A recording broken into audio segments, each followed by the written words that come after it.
Započeo sam priču, madam.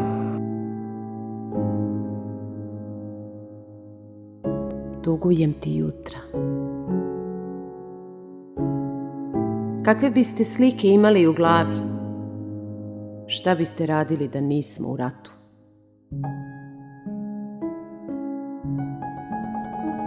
Ne bih vas, lepa moja madam, nikada tako pažljivo slušao, kao što sada znam. Dok čekaš tišinu na raskršću naših duša, mojim glasom izgovori svoje ime i probudi se na javi.